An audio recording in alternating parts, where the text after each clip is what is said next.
नमस्कार दोस्तों, देखिए आज हम डिस्कस करेंगे 24 सितंबर का द हिंदू न्यूज़पेपर और पीआईबी का इंपॉर्टेंट करंट अफेयर्स। हमारा करंट अफेयर आपके सभी एग्जाम के लिए काम का रहेगा, चाहे यूपीएससी का कोई भी एग्जाम हो, किसी भी राज्य का पीसीएस हो या फिर कोई भी एसएससी बैंकिंग का वनडे एग्जाम।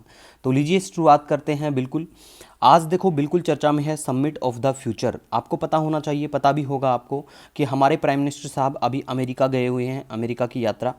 तो वहाँ पे ये जो समिट है, समिट ऑफ द फ्यूचर, कहाँ पे होती है? न्यूयॉर्क में होती है, इतना याद रखो, ठीक है। और इसका थीम होता है multilateral solution for a better tomorrow. बिल्कुल याद रखना, वेरी वेरी इंपॉर्टेंट बनती है फॉर ऑल एग्जामिनेशन। उसके बाद में हम बात करेंगे यहाँ पे श्रीलंकन जो प्रेसिडेंट हैं ये बनेंगे, बिल्कुल श्रीलंका के। तो नाम याद रखो, हमारे जितने भी पड़ोसी मुल्क या भारत का जिसके साथ भी ट्रेड हो, कंट्रोवर्सी के साथ में हो, मतलब किसी भी तरह से अगर उनका एंगेजमेंट है या वर्ल्ड पावरफुल कंट्री है और वहाँ पे अगर कोई प्राइम मिनिस्टर नया बनता है या प्रेसिडेंट बनता है, तो वो सिविल सर्विस एग्जामिनेशन हो या फिर किसी भी राज्य का पीसीएस हो, वनडे एग्जाम हो, उसके लिए वो बहुत भूमिका निभाता है, ठीक है। चाहे वो ट्रेड के पर्सपेक्टिव से हो या हमारी फॉरेन पॉलिसी के हिसाब से हो या फिर पर्सनली भी एंगेजमेंट हो उनका भारत के साथ में, ठीक है। तो ये चीज़ें बहुत इंपॉर्टेंट है, ध्यान रखना है आपको, ठीक है। उसके साथ में हम बात करेंगे यहाँ पे नाविका सागर परिक्रमा सेकंड, ठीक है। तो इसमें हमारी जो लड़ाकी जो हैं भारतीय, हमारी जो महिलाएं हैं हमारी, तो इन दोनों का नाम याद रखना। पूछा जा सकता है कि जो नाविका सागर परिक्रमा है उसमें कौन कौन दो जो लोग हैं भारत की तरफ से पार्टिसिपेट करने वाली हैं, तो दोनों के नाम पता होना चाहिए। मैं फोटो के साथ में इनके नाम आपको दिखाऊंगा। एक छोटा छोटा सा कटआउट जो है, हम टेलीग्राम चैनल हमारा जहाँ पे मंथली जो है पीडीएफ अवेलेबल करवाते हैं, daily the Hindu PIB, daily the Hindu notes, ठीक है। लिंक हमेशा आपको डिस्क्रिप्शन में देता हूं। कई बार बच्चे बोलते हैं कि सर ओपन नहीं हो रहा है लिंक, ठीक है। तो आप खुद से सर्च कर लिया करो डेली द हिंदू नोट्स, तो वहां पे अवेलेबल भी करवा दूंगा, ठीक है।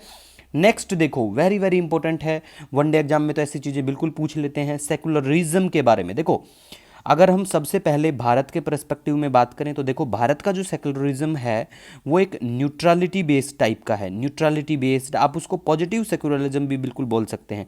लेकिन अगर आप इसी को कंपेयर करो यूएस के साथ में, अमेरिका में, तो वहाँ पे बिल्कुल नॉन इंटरफेरेंस वाला है, ठीक है। वहाँ पे स्टेट नहीं कर सकता इंटरफेयर, लेकिन भारत में तो बिल्कुल हम लोग माइनॉरिटी के लिए भी स्पेशली बहुत कुछ कर सकते हैं, ठीक है।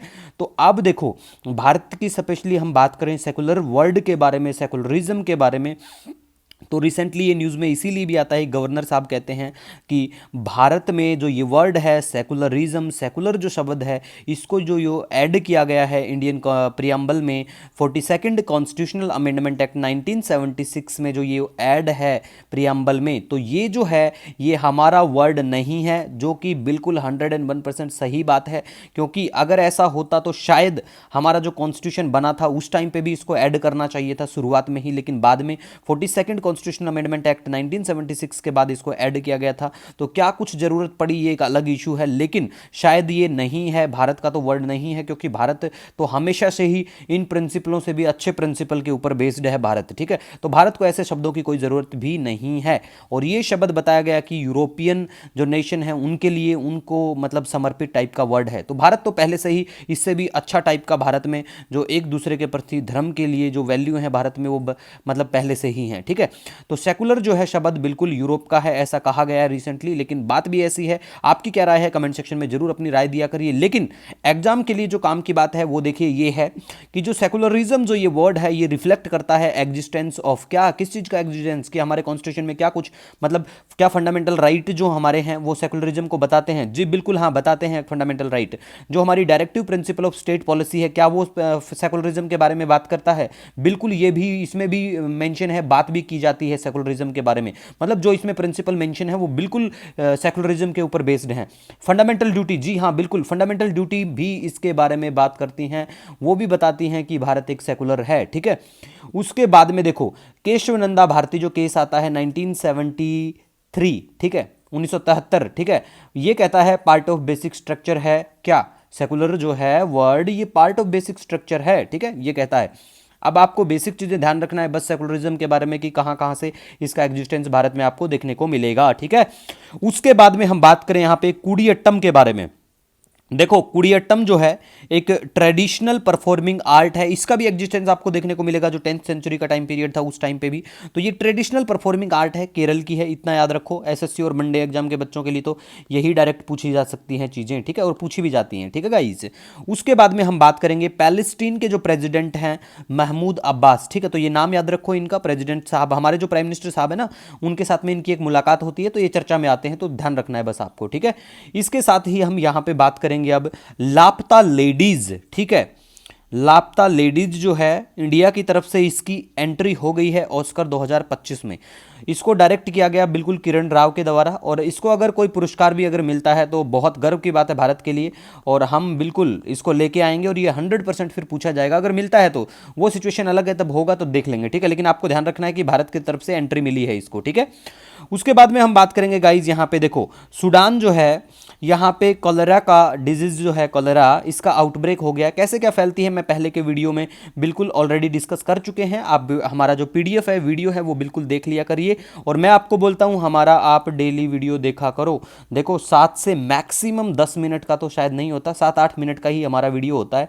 उस वीडियो में हम मैप भी डिस्कस करते हैं, और बहुत बार तो हम लोग PYQ भी डिस्कस करते हैं, ठीक है गाइज। तो मैप को आपको बिल्कुल भी नहीं छोड़ना है, ठीक है। इसके बाद में हम बात करेंगे यहाँ पे गोवा मैरीटाइम सिंपोजियम 2024 के बारे में। देखो क्या होता है इसमें, देखो सॉरी, पहली बात तो ये जो सिंपोजियम होता है सॉरी, ये जो सिंपोजियम होता है इसका मेनली मतलब एक तरह से इस ये जो फॉर्म है ना, इसका मेनली काम है फोस्टर करना हमारा जो कोलैबोरेटिव थिंकिंग और कोऑपरेशन है, एक म्यूचुअल अंडरस्टैंडिंग डेवलप करना भारत की जो दूसरे की मैरीटाइम नेशंस हैं इंडियन ओशन रीजन में, ठीक है। ये याद रखना पाकिस्तान नहीं आता है, पाकिस्तान के साथ बिल्कुल भी हमारा ऐसा कुछ नहीं है, ठीक है। तो याद रखना इसमें मेडागास्कर आता है, मलेशिया आता है, सिंगापुर, ये वाले देश होते हैं इसमें, ठीक है।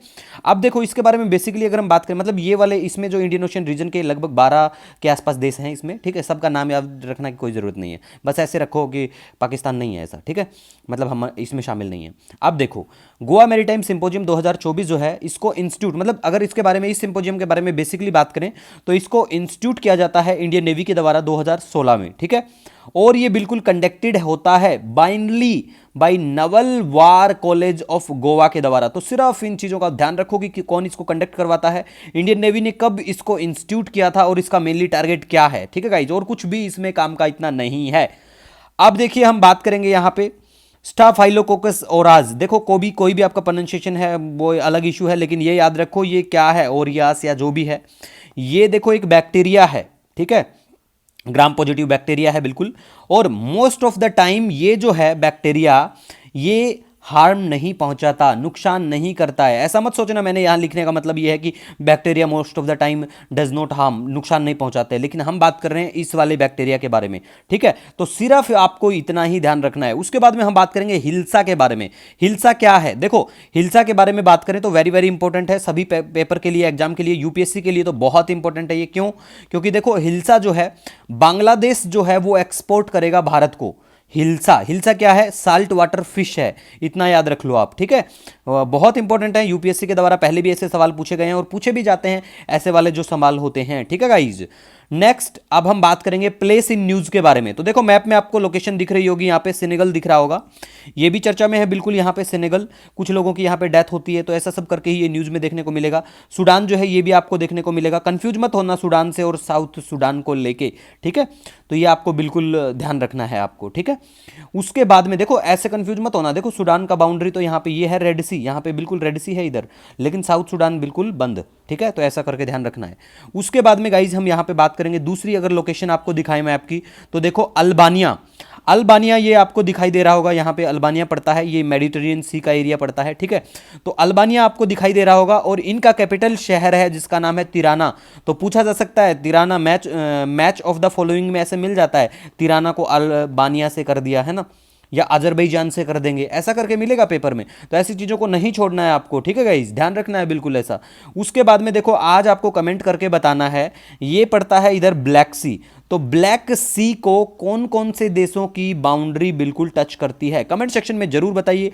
आप मेरे लिए बहुत महत्व रखते हैं, आपसे ही मैं हूं। मिलेंगे नए दिन के साथ, तब तक के लिए जय हिंद आप सभी को।